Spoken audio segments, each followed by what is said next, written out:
To breaking news now, and there are fears of a heavy death toll after a series of massive tidal waves swept through Southeast Asia this afternoon. This is the moment of disaster. A wall of water smashes into Thailand's Patong beach. It was the Boxing Day that shocked the world.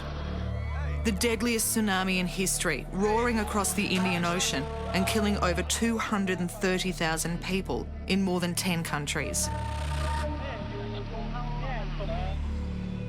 In Thailand, 5,000 lost their lives, and the victims who couldn't be identified lie here at the Bangwan Cemetery. It represents about 10% of those who lost their lives in total. There's been close to 500 people who are buried in these grounds here who we couldn't identify.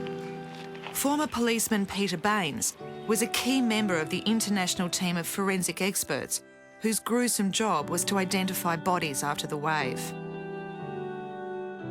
He's seen things that few of us could even imagine. We had lots of Australians working here, lots of Australian forensic police from across the country, from all jurisdictions, for months on end, and I know it had a big impact on a lot of those police. It's still a stark reminder that there's hundreds of families, most of who I believe are from Thailand, who never had the dignity of receiving their loved one back.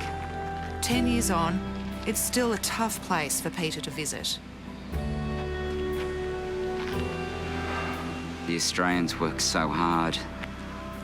You know, I just feel really sad that we couldn't return these people. And that was our job, and it feels like this is a reminder that we didn't finish it, we didn't do it properly. But Peter's work here would trigger something inside him that would soon change his life and many others to follow. He couldn't alter what happened in the tsunami, but he could change what happened next. It's 5 a.m. in the quiet town of Khao Sok, and 52 bike riders are preparing for the final leg of a life-changing journey. Guys, it's listen up, last morning today, and it's going to be a hugely emotional day, certainly for me, once we get to the temple, because 10 years ago today that I was working over here sending those poor souls home, and that is the start of what Hands is all about. Each rider has paid at least $10,000 to be here, the money going to an orphanage for tsunami victims built by Peter. So the mix of riders that we've got, they come from all different places, through corporate, through government, from, you know, mums who stay at home and look after their kids. And today, when we arrive at that orphanage and they see what they've ridden for, they see the kids that they've sacrificed so much for, it leaves a footprint on your heart. What we're doing is food for your soul. It's a hugely significant day. I feel incredibly emotional. You know, it's the 13th time I've led a bike ride here in Thailand for Hands, and it's this year was always going to be special.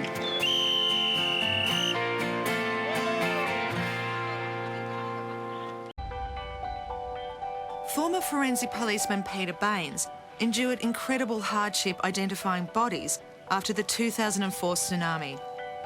Guys, it's listen up, last morning today, and it's going to be a hugely emotional day. Love you. Love you too. Great job. Thanks. Today, he's leading a group of cyclists on the final leg of a 1,600-kilometre journey which will change lives.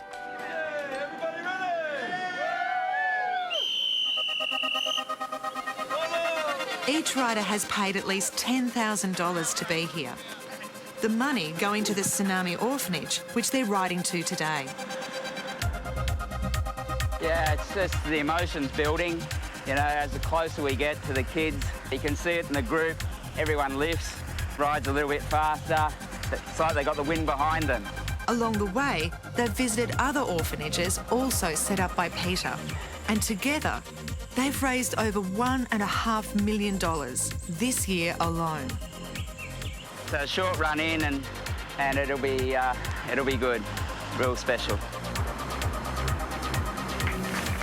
5 kilometres from the orphanage, the group makes its final stop. This is the temple of Wei Yan Yo, which acted as mortuary base for the forensic detectives to do their work. And all of a sudden, the true meaning of what this group has been writing for begins to hit home.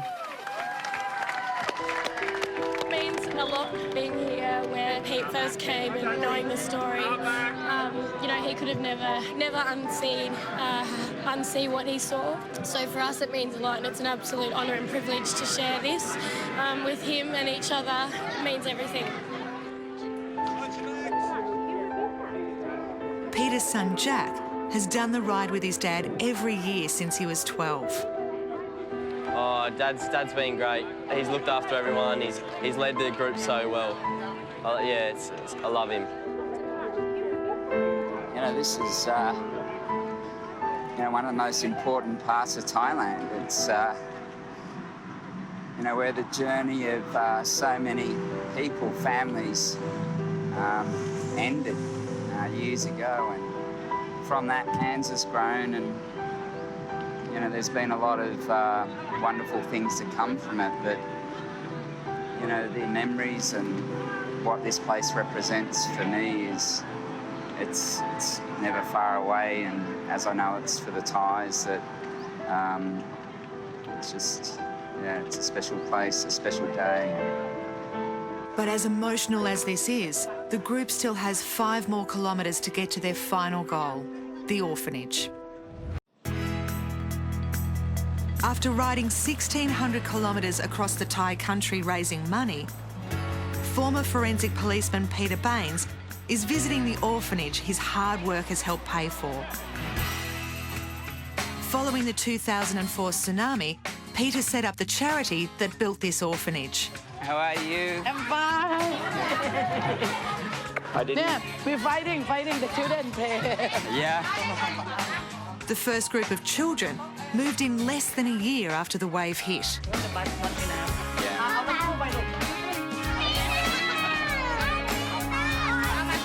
For the kids who live at Bantham Nam Chai, who came to us after the tsunami, they lost everything. They lost their homes. Many lost their brothers and sisters. They all lost their parents, and without hands, I don't know where they'd be living.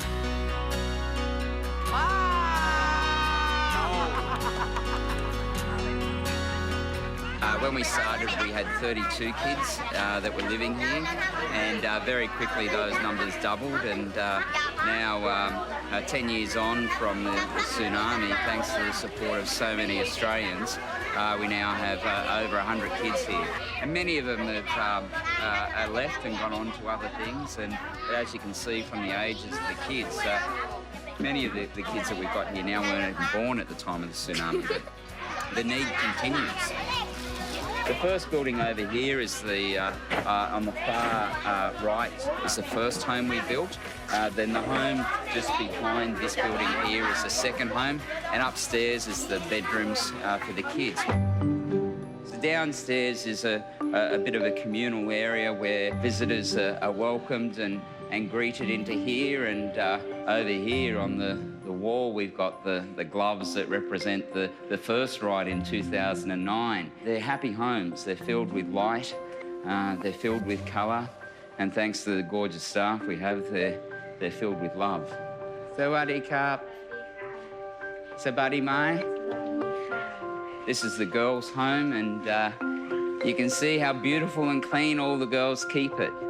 The kids have their own wardrobe and bed, and as I say, it's a beautiful place, and, you know, I actually don't like calling it an orphanage because it's a home.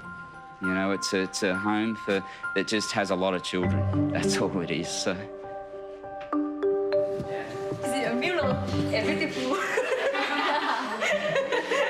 Peter's goal is to help children's lives beyond the orphanage, and 22-year-old Game is one of its brightest stars. Game came to BTN when he was 12, and has been here that whole time. But what makes part of the story about what Game's done so remarkable is life could have been very different. It could have gone a different way, and but now he's remained at school and completed high school and started university. I have studied law in Ratchapat Phuket, and studied for 4 years. And next month I have finished everything in university. All of us in hands and are so proud of what he's done. He like my dad. Yes, I love him so much. And Yeah.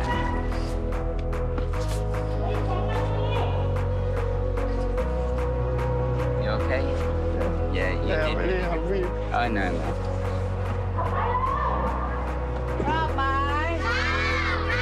ไหนใครรักคนปีเตอร์ Today, Peter's charity Hands Across the Water has built 7 different centres like this one across Thailand. And Peter's journey is a long way from finishing.